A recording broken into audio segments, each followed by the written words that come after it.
ओम नमो भगवते वासुदेवाय, नमो नमः। राधे राधे। सभी को मेरे चैनल पर सभी का स्वागत है।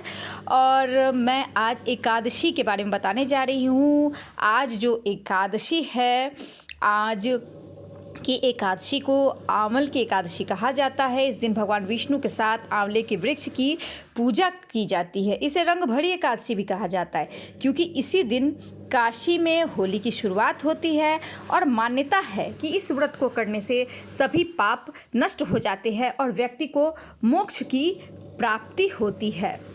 तो आइए जानते हैं कि आंवले की एकादशी का क्या महत्व है। और जो लोग मेरे चैनल पर नए हैं तो प्लीज़ चैनल को लाइक कर ले, सब्सक्राइब कर ले और कमेंट में राधे राधे ज़रूर बताइएगा फ्रेंड्स। तो एकादशी का विशेष महत्व है। फाल्गुन पक्ष की आंवल एकादशी विष्णु भगवान के साथ आंवले के वृक्ष की पूजा की जाती है और इस दिन काशी में होली की शुरुआत भी हो जाती है। इस व्रत को करने से सभी पाप नष्ट हो जाते हैं, व्यक्ति को मोक्ष की प्राप्ति होती है और इस दिन आंवले के वृक्ष की पूजा की जाती है। पूजा का शुभ मुहूर्त, पारण की तिथि, ये सब मैं आप सभी को बताने जा रही हूँ। 10 मार्च को एकादशी का व्रत है। इसके पंचांग के अनुसार एकादशी तिथि 9 मार्च 2025 को सुबह 7:45 से शुरू होगी और 10 मार्च को सुबह 7:44 पर समाप्त हो जाएगी। और तो इस अनुसार एकादशी तो 9 मार्च को ही मनाई जाएगी। इसके अलावा व्रत का पारण 11 मार्च को सुबह किया जाएगा, यानी दोनों दिन व्रत रखा जा सकता है। लेकिन जो मुख्य एकादशी है उदया तिथि के अनुसार 9 मार्च को ही मनाना चाहिए। वहीं द्वादशी तिथि सुबह 8:13 पर समाप्त हो जाएगी।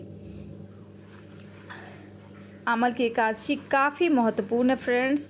और इस दिन इसकी जड़ में भगवान विष्णु, तने में शिव और ऊपर ब्रह्मा जी का निवास माना जाता है। इसकी टहनियों में मुनि, पत्तों में वसु, फूलों में मोरुद्रन और फलों में प्रजा निवास करती। कहा जाता है केवल आंवले को वृक्ष को देखने से ही इतना पुण्य मिलता है और इसके स्पर्श करने से 2 गुना, इसका फल खाने से 3 गुना पुण्य मिलता है। इस दिन आंवले का काफ़ी महत्व है फ्रेंड्स।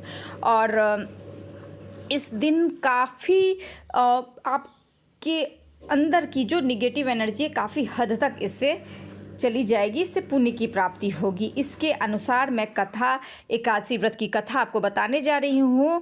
प्राचीन समय में वैदिक नामक एक नगर था, जहाँ चत्ररथ नामक चंद्रवंशी राजा राज्य करते थे।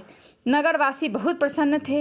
इस नगर में सभी लोग विष्णु भगवान के भक्त थे, एकादशी का व्रत किया करते थे। एक बार फाल्गुन शुक्ल पक्ष एकादशी के दिन सभी भक्त जन व्रत कर भगवान विष्णु की पूजा अर्चना, रात्रि जागरण कर रहे थे।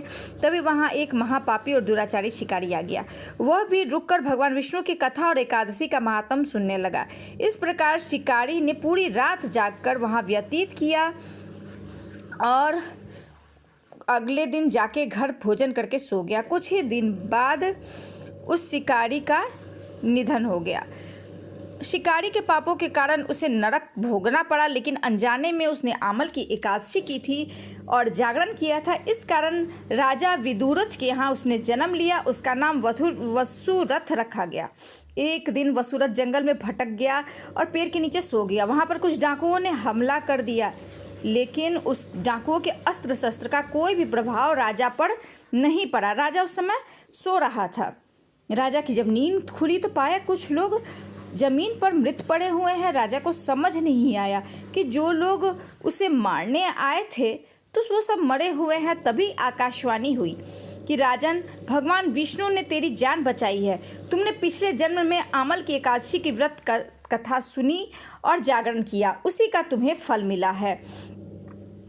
आंवल की एकादशी की अन्य पौराणिक कथा भी है, जिसके अनुसार भगवान विष्णु की नाभि से ब्रह्मा जी प्रकट हुए। ब्रह्मा जी को स्वयं के बारे में जानने की इच्छा हुई। इन सवालों का जवाब जानने के लिए ब्रह्मा जी ने भगवान विष्णु की तपस्या की। उनकी तपस्या से प्रसन्न होकर भगवान विष्णु ने उनको दर्शन दिए और दर्शन प्राप्त करके ब्रह्मा जी भावुक हो गए। उनकी आंखों से आंसू आने लगे। जो आंसू की धारा गिरी, जो बूंद गिरी, उसी से आंवले का पेड़ का निर्माण हुआ। तब भगवान विष्णु ने कहा, आपके आंसू आंवले के पेड़ में उत्पत्ति हुई है, तो यह पेड़, इसका फल मुझे बहुत प्रिय होगा। आज से जो भी आंवल की एकादशी का व्रत करेगा, आंवले के पेड़ की पूजा अर्चना करेगा, उसे काफ़ी शुभ फल की प्राप्ति होगी, उसके सारे पाप नष्ट हो जाएंगे और मोक्ष की प्राप्ति होगी। अगर फ्रेंड्स मेरा ये वीडियो पसंद आया हो तो इसे लाइक करें, चैनल को सब्सक्राइब